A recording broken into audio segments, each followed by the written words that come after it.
Hey, what's going on YouTube? So you see the title of this video and I'm gonna address that in a bit, but first I want to start off by giving a quick update on how my training's been going.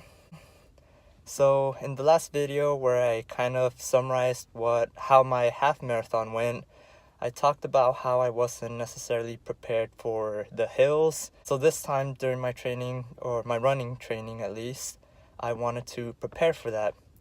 So this last Saturday, not March 3rd, this last Saturday, but the Saturday before that, I decided to go to the riverbed and do some hill training. I'll see if I can post a picture up here. But yeah, so it took me like 3 miles to get to the riverbed and another 3 miles to go back home. But that wasn't those 6 miles weren't the focus of this run. The focus was the hill training. I went up and down the hills like about 10 times. 5 like pretty close to where the incline started. And then another 5 I went a little further back to get a little bit of a head start. And then I was just trying to go up the hills as fast as I can. And then I would come down a little slower. But unfortunately, when I got home that day, I started noticing some knee pain. Well, I wouldn't even call it pain, more like knee discomfort. But I didn't think too much of it. So the following Monday, I hit a chest and back workout like I normally do on Mondays. And since, I was getting a little closer since I am getting closer to the marathon, I decided to do a run after my gym training. And normally I do my running and my gym training on separate days, except when I deadlift. When I deadlift, I do runs after, because on my deadlift day, that's all I do. Whereas on like a chest and back day or a leg day, an arm and shoulder day, I do like several different exercises. But anyways, for that chest and back day, I decided to do 2 miles of treadmill running at the gym that I normally go to, and I only wanted to do 2 miles and on a treadmill because, again, like I did notice that discomfort in the knee.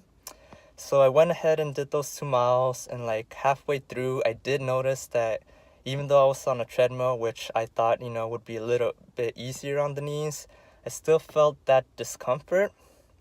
And when it really got bad was actually this last Saturday, March 3rd. I decided to go to the riverbed again, not to run, because since it was raining, the riverbed was actually, full of water. But I decided to go and do I did a 7.5 mile run that day. And this time around, I didn't do any hill training or anything. But when I got home, this time my knee, uh, it, it wasn't no longer discomfort in the knee. It was pain. Like bending my knee was really painful. And I know it's probably because I noticed the discomfort earlier and I didn't give my body time to rest. The following day, Sunday, yesterday, I woke up feeling pretty good. I felt, hey, I could go run a marathon right now if I wanted, or go for a squat PR or something. But so I decided to ice my knees because I did that the day before, Saturday, and that kind of helped my knee pain go away a little bit. But on Sunday, when I tried and iced my knees again, I went from feeling okay to the pain coming back, unfortunately. So yeah, I did what most people with any sort of injury or any health concerns, well, there's two things. One, go online and get advice from strangers on the internet. And two, self-diagnose through the internet. WebMD, am I right? But on a more serious note, I did see that, this is a common problem for long distance runners. It's called like runner's knee.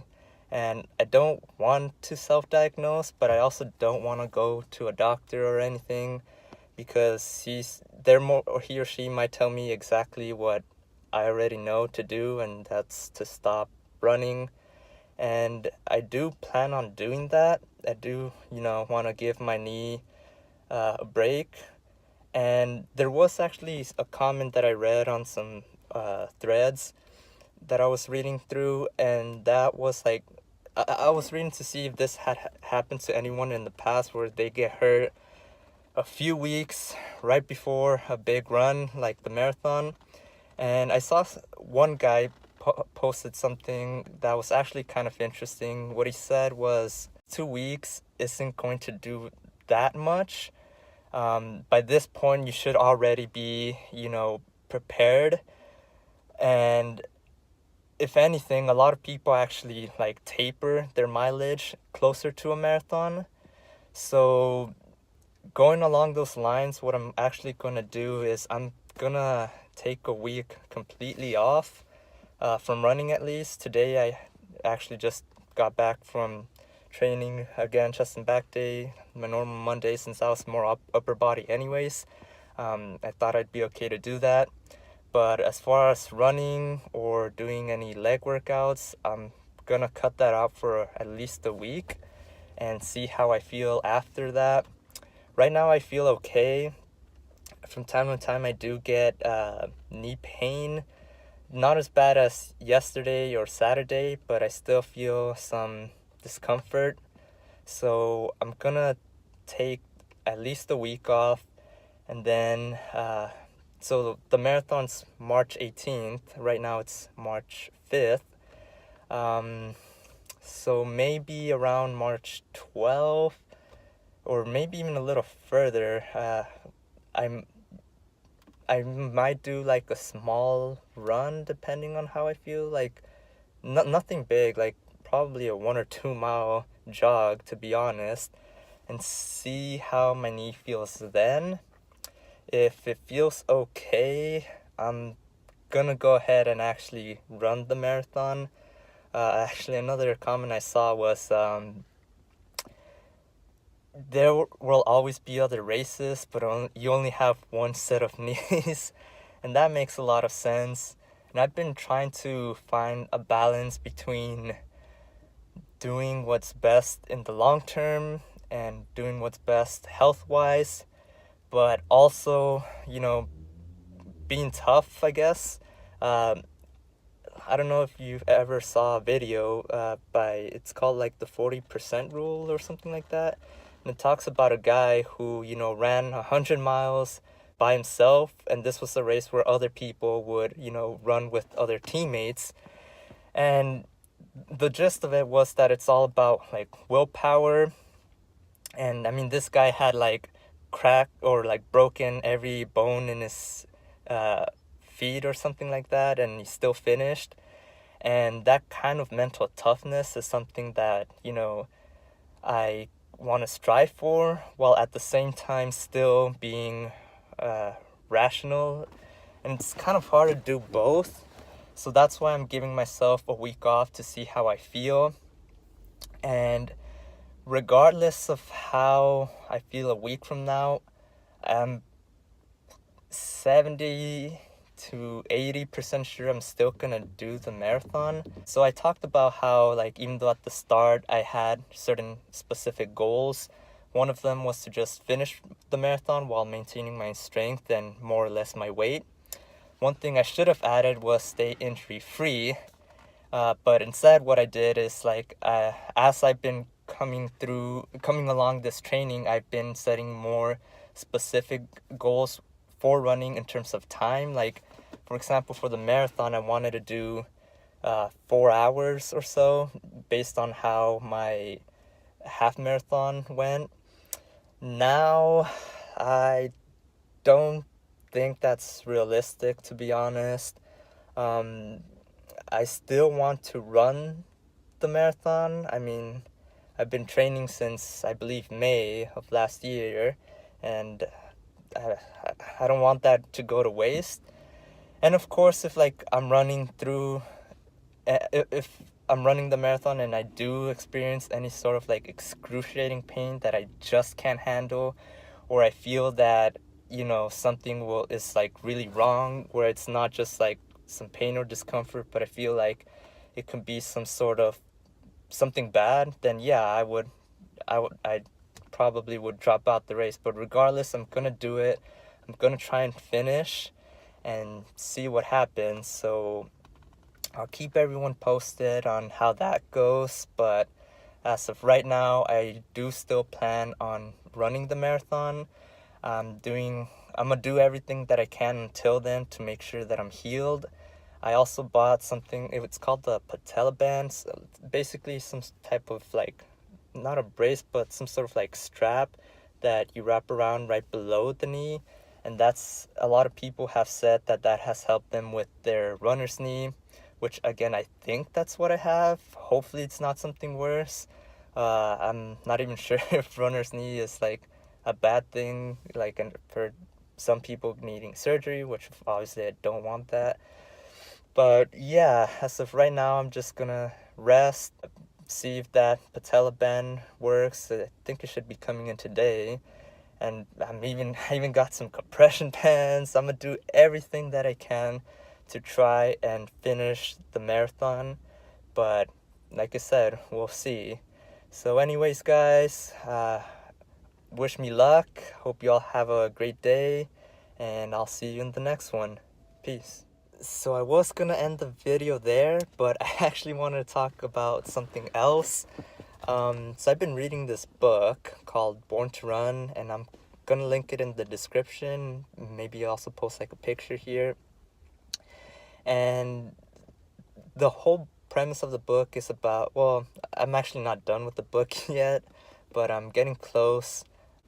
In this book, there are these runners that they're just incredible distance runners, like talking 50, 100-mile runs type thing. And one thing that, while I was reading this, kind of like to help motivate me, I guess, while I'm going through this, is like these. What one guy noticed about these runners was that they were having a lot of fun while doing their runs, no matter how crazy their runs were. And he believes that there might be some sort of correlation between loving something and being good at it. And the reason I bring that up is because, well, so like, as you know, like I have a set route where I would run, which is basically where I do laps. And the reason I do that is to avoid stopping for the lights, because it's just, there are no lights essentially. There's no like stops or anything I could run. It does get repetitive running in circles, but it's effective, and I can track my splits. But anyways, but of course when I did the hill training, I did a run that was different. Running to the riverbed, doing my training there, and then the run back home, that was different. And that's actually the same path I took on the run I did this Saturday. And this wasn't my longest run, and it definitely wasn't my fastest run, especially because I had to go through a lot of street lights. But it was definitely the most enjoyable run, and because of that, it was definitely my easiest run. So even though I didn't hit any big PRs, I felt like the hour or so that I was running just flew by. And one reason I felt I was enjoying the run a lot more was because it was a different, it was a change of pace, different scenery, and that was actually the path that I would train in cross country in high school. So that was really refreshing. And I don't know, like, even though I was feeling some discomfort during that run with my knee, it's the best run I've had so far. And yeah, I just thought, I just wanted to share that. Just something on my mind, I guess. If you do something that you love to do, you're more than likely to be good at it, and vice versa. And I don't know, like, so one of the reasons why I was debating recording the marathon was because of like the scenery. It starts at Dodger Stadium, ends in Santa Monica. I'm sure there's like a lot of sights, And who knows, maybe this injury is actually like a blessing in disguise. Since I won't be overly concerned with time anymore, I can slow down, I guess, and just like enjoy the scenery and not like have to like record it, enjoy it after the fact. I can like enjoy it as I'm running it. So yeah, that's just something that came up in my mind that I wanted to share. This time I'm actually ending the video here, and yeah, I'll keep you guys posted. I'm not sure if I'll make another video before the marathon, but I'll definitely make one after. So until next time, I'll see you guys later. Peace.